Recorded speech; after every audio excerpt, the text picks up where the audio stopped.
नमस्कार, मैं बालकृष्ण। आप देखना शुरू कर चुके हैं न्यूज फॉर हेडलाइंस। आपको हम बता दें कि एनडीए की तरफ से सभी सीटों पर प्रत्याशियों की घोषणा हो गई है। जनता दल यूनाइटेड और बीजेपी दोनों ने अपने अपने प्रत्याशियों को घोषणा कर दिया है।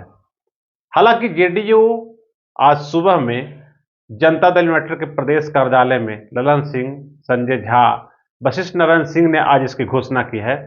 कई पुराने जो सांसद थे उनका टिकट काटा गया है। सिवान से कविता सिंह और कई लोग ऐसे हैं जिनका कटा। एनडीए में भी सीटों का ऐलान हुआ, वहां से भी अश्वनी चौबे जैसे लोगों का टिकट कट गया है।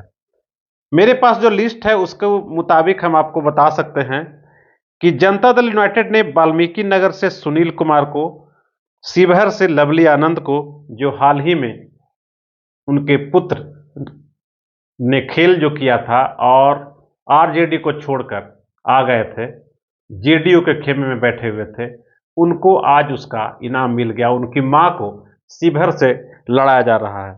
सीतामढ़ी से बिहार विधान परिषद के जो सभापति हैं दिवेश चंद्र ठाकुर, उन्होंने भी काफी मेहनत की थी और नीतीश कुमार से जहां एक तरफ नीतीश कुमार को मनाने में कामयाब हो गए थे, उसी तरह से वो लालू यादव और तेजस्वी को भी मनाने में कामयाब हो गए थे। जब गठबंधन था इन दोनों के बीच में, उन लोगों ने घोषणा भी कर दी थी कि ठीक है देवेश बाबू, आप चुनाव लड़िएगा सीतामढ़ी से।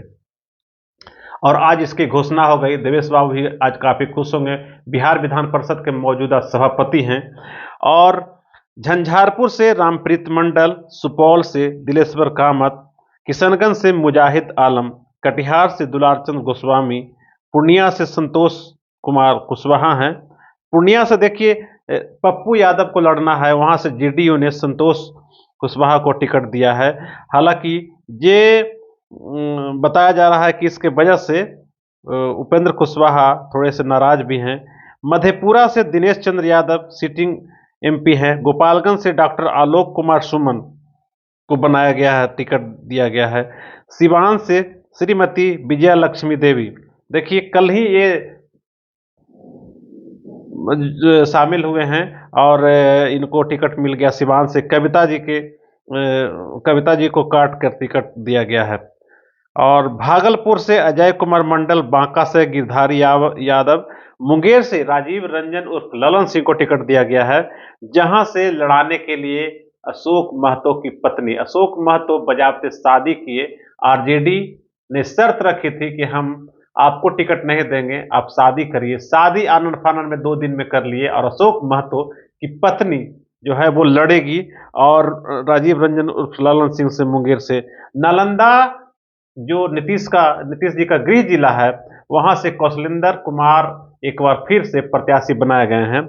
जहानाबाद से चंद्रशेखर प्रसाद है, वो प्रत्याशी बनाया गया। तो ये जेडीयू का लिस्ट था। और हम दूसरी लिस्ट अगर एनडीए ने जो जारी की है कुछ देर पहले, उसके हिसाब से अश्वनी चौबे का टिकट तो कट गया है, लेकिन और संजय जायसवाल जो पूर्व प्रदेश अध्यक्ष थे, पश्चिमी चंपारण से दिया गया है। पूर्वी चंपारण से राधा मोहन सिंह भी, उनको टिकट दे दिया गया है। मधुबनी से अशोक कुमार यादव, अररिया से प्रदीप कुमार सिंह, दरभंगा से गोपाल जी ठाकुर, मुजफ्फरपुर से राजभूषण निषाद, महाराजगंज से जनार्दन सिंह सिग्रीवाल को फिर से बनाया गया है।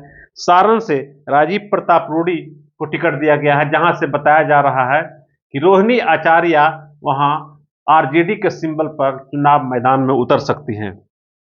उजियारपुर से नित्यानंद राय, तो दूसरी तरफ आरजेडी से जो बातचीत चल रही है वहां से आलोक कुमार मेहता चुनाव लड़ सकते हैं। बेगूसराय से गिरिराज सिंह लड़ेंगे और वहां महागठबंधन से तो सीपीआई को दे दिया गया है टिकट। पटना साहिब से रविशंकर प्रसाद, देखिए रविशंकर प्रसाद के बारे में कहा जा रहा था कि इनका टिकट कट सकता है, जैसे और लोगों का। गिरिराज सिंह के बारे में चर्चा चल रही थी कि उनका कट सकता है, अश्वनी चौबे का कट सकता है।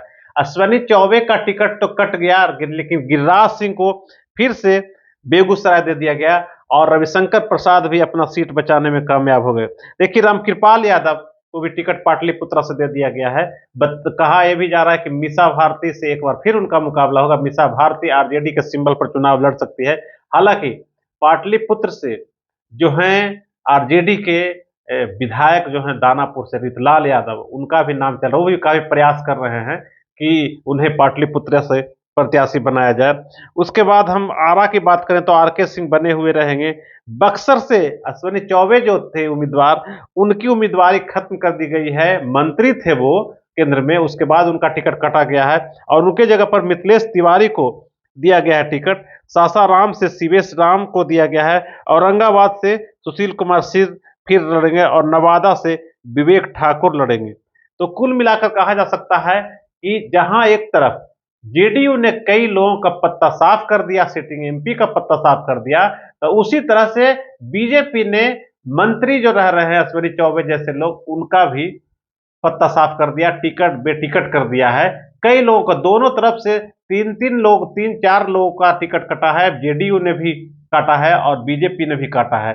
तो कुल मिलाकर कह सकते हैं ये मेरे पास लिस्ट था और लिस्ट के अनुसार आपको हमने बताया है। लेकिन महागठबंधन की तरफ से अभी तक भले ही 10 लोगों को प्रत्याशी बना दिया गया है, लेकिन अब तक उसे सार्वजनिक रूप से प्रेस कॉन्फ्रेंस के माध्यम से उसे नहीं दिया गया, सिंबल दे दिया गया है, लेकिन महागठबंधन की तरफ से अभी तक फैसला भी नहीं हुआ है। कांग्रेस को 6 सीट मिलेगी, 8 सीट मिलेगी, 11 सीट मिलेगी, 10 सीट मिलेगी, अब तक साफ नहीं हुआ है। पप्पू यादव का पेच फंसा हुआ है। पप्पू यादव वहां पूर्णिया में पूरा कैंपेनिंग चला रहे हैं, वो रात दिन एक किए हुए थे। उनकी मां वहां से चुनाव लड़ी थी, पूर्णिया को वो मां मानते हैं। वो लालू यादव से लगातार आग्रह कर रहे हैं कि वो मधेपुरा, सुपौल, दूसरी जगह से नहीं लड़ेंगे, उन्हें लड़ने दिया जाए। इसके बावजूद जेडीयू से जो बीमा भारती हैं वो आ गई हैं और लालू यादव शायद उनको प्रत्याशी बना रहे हैं। तो इस तरह की तमाम बातें हैं।